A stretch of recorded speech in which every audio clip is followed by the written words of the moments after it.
Hello' সন্মানীয় শিক্ষাগুৰুসকল, জনাই আছোঁ এটা খুব গুৰুত্বপূৰ্ণ খবৰ যে সমগ্ৰ শিক্ষাৰ ফালৰ পৰা বিদ্যালয়সমূহলৈ আহিছে এক বিশেষ নিৰ্দেশনা যে এতিয়াৰ পৰা বিদ্যালয়সমূহত বিশেষ 12 ধৰণৰ ৰেচিপি অৰ্থাৎ যি আঞ্জা ভাতৰ লগত দিয়া হয় তেওঁলোকে বনাব লাগিব আৰু কোনদিনা কি বনাব লাগিব সেই সম্পৰ্কে এটা ডিটেইলছ মেনু দিয়া আছে। তো আপোনালোকক সবিশেষ এইটো ভিডিঅ'ত আপোনালোকক জনাম। তো আপোনালোকে শেষলৈকে মোৰ ভিডিঅ'টো ভালকৈ চাব, তেতিয়া কথাখিনি বুজি পাব। তো বলক ভিডিঅ'টো আৰম্ভ কৰোঁ। চাব পাৰিছে office of the state nodal officer প্ৰধানমন্ত্ৰী পোষণ শক্তি নিৰ্মাণ আছাম SSA কেম্পাছ কাহিলীপাৰা গুৱাহাটীৰ পৰা আহিছে এই নটিছখন। Shri Sanjay Dutta ACS executive director Samagra Shiksha, to the district mission coordinator Samagra Shiksha and assistant district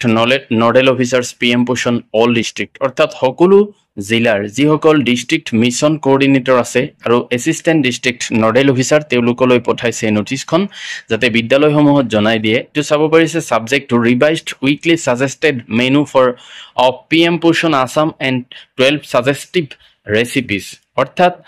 এই PM পোষণৰ অধীনত যিটো মেনু দিয়া আছিলে সেইটো এতিয়া ৰিভাইজড কৰা হৈছে, নতুনকৈ দিয়া হৈছে। তাতে 12 ধৰণৰ ৰেচিপি থাকিব। প্ৰত্যেক দিনে কি ধৰণৰ ৰেচিপি থাকিব আপোনালোকে চাব। Sir madam, with reference to the subject cited above I would like to inform you that 12 recipes have been incorporated in the weekly suggested menu of PM Poshan as suggestive items and accordingly revised weekly suggested menu is given below. অৰ্থাৎ ইয়াতে লিখিছে 12 ধৰণৰ যি recipe এতিয়াৰ পৰা দিয়া হৈছে আৰু সেইটো শিক্ষাগুৰুসকলে বিদ্যালয়ত সেই ধৰণে খাদ্যবস্তু দিব লাগিব। এইটো PM পোষণৰ অধীনত। তো সেইকেইটা কি আছে আপোনালোকে চাই লওক। যে প্ৰথম আছে মানডে সোমবাৰ weekly suggested menu in case of availability of millet stock in schools, millet based recipe with dal and vegetables including green leafy vegetables, অৰ্থাৎ যদি মিলেট বা বাজৰা স্কুলৰ হেৰিত মানে ষ্টকত থাকে, জমা থাকে, তেতিয়াহ'লে এইটোৰ লগতে এইটোৰ ৰেচিপিৰ লগতে দালি আৰু ভেজিটেবলছ অৰ্থাৎ শাক পাচলি বা চব্জি দিব পাৰে, যিটো গ্ৰীণ লিফি ভেজিটেবলছ থাকিব, অৰ্থাৎ সেউজীয়া শাক পাচলি থাকিব তাতে। In case of non availability of millet stock or non supply of millet, যদি বাজৰাৰ কোনো ধৰণৰ ছাপ্লাই নাথাকে তেতিয়াহ'লে then rice dal and vegetables including green leafy vegetables, তেতিয়াহ'লে ভাত দালি আৰু শাক পাচলিৰ এটা আঞ্জা থাকিব লাগিব য'ত সেউজীয়া শাক পাচলি থাকিব। তাৰপিছত আছে টিউজডে অৰ্থাৎ মংগলবাৰ খিচৰি ৰাইচ উইথ পালচেছ, অৰ্থাৎ সেইদিনা মানে ভাতৰ লগত খিচিৰি আমি যিটো কওঁ সেইটো বনাব লাগিব আৰু ভেজিটেবলছ থাকিব, অৰ্থাৎ চব্জি বা আঞ্জা থাকিব য'ত গ্ৰীণ লিফি ভেজিটেবলছ থাকিব। নহ'লে বইল খিচিৰি এণ্ড ভেজিটেবলছ, অৰ্থাৎ যিটোত মানে তেল কম দি বনোৱা খিচিৰি বনাব লাগিব, লগতে সেউজীয়া শাক পাচলি বা এনেকুৱা চব্জিও থাকিব, ভুনা খিচৰি এণ্ড ভেজিটেবলছ ভুনা। আৰু ৱেডনেছডে বুধবাৰ rice dal vegetables including green leafy vegetables and egg soya non for vegetarian children, rice dal and aloo anda masala. বুধবাৰে দিব পাৰে ভাত দালি লগতে শাক পাচলিৰ চব্জি দিব পাৰে আৰু লগতে কণী দিব লাগিব। লগতে যদি কণী নাখায় তেতিয়া তেওঁলোকক চয়াবিনৰ যি হেৰি আছে তেনেকুৱা চব্জি বনাই দিব পাৰে, নহ'লে ভাত দালি আৰু আলু আণ্ডা মছলা, অৰ্থাৎ আলু আৰু কণী তৰকাৰী বনাই দিব পাৰে। লগতে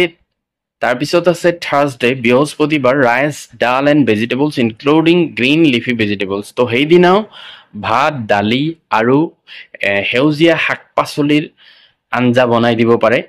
নহ'লে ৰাইচ বিলাহী টক এণ্ড ছাগৱালা ডাল, ভাত বিলাহী টক বা ছাগৱালা দালি যি আছে সেইটো দিব পাৰে, নহ'লে ৰাইচ বিলাহী টক এণ্ড চাম্বাৰ দিব পাৰে। আৰু শুক্ৰবাৰে এইটো চাব পাৰিছে rice dal and vegetables including green leafy vegetables, তো শুক্ৰবাৰে সেইকেইটা দিব পাৰে। বা লেমন এলো ৰাইচ চয়া চপ মছলা এণ্ড ডাল, লেমন এলো ৰাইচ অৰ্থাৎ নেমুৰ ৰস দি বনোৱা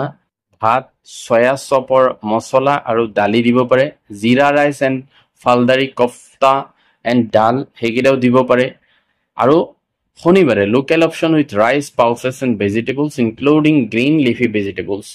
শনিবাৰে যিটো স্থানীয়ভাৱে পোৱা যায় ভাতৰ লগত ভাত পালচেছ আৰু সেউজীয়া শাক পাচলিবিলাক দিব পাৰে বা ভেজ ফ্ৰাইড ৰাইচ এণ্ড ডাল অৰ্থাৎ যিটো ভাজি পেলাই ভাত বনাই তেনেকুৱা আৰু দালি দিব পাৰে বা ভেজিটেবল তেহৰি আৰু দালি দিব পাৰে তো এইটো আছিলে মেনুটো তলত কি লিখিছে চাওক details of 12 recipes including the required ingredients and methods of cooking the same booklet in English Assamese and Bengali language are enclosed here with for your ready reference তো এই 12টা আঞ্জা কেনেকৈ বনাব বা এই 12 ধৰণৰ যে হেৰি দিয়া আছে এইটোৰ এটা বুকলেটো তেওঁলোকে তৈয়াৰ কৰিব কেনেকৈ বনাব লাগে ৰেফাৰেঞ্চ হিচাপে you are therefore requested to disseminate the revised weekly suggested menu along with details of 12 recipes to all schools covered under the scheme and instruct the schools to serve the midday meal following the revised weekly suggested menu with immediate effect and to display the same in the school premises. অৰ্থাৎ এই district যিসকলৰ mission coordinator আছে তেওঁলোকক নিৰ্দেশ দিয়া হৈছে যাতে প্ৰত্যেক বিদ্যালয়ত এই বস্তুটো প্ৰচাৰ কৰে যাতে তেওঁলোকে এনেকুৱা ধৰণে মেনু হিচাপে বিদ্যালয়ত যি মিড ডে মিল খুৱাই ধৰণে খুৱায় আৰু বিদ্যালয়ৰ যি চৌহদ আছে তাতো এই মেনুটো যাতে আঁৰি থয় হেং কৰি থয় নতুনকৈ যিটো দিয়া হৈছে এইটো চাব পাৰিছে সঞ্জয় দত্ত তেখেতৰ ফালৰ পৰা আহিছিলে এই নটিচটো তো ভিডিঅ'টো যদি ভাল লাগে লাইক এটা কৰি দিব আৰু মোৰ চেনেলটো ছাবস্ক্ৰাইব কৰি থব থেংক ইউ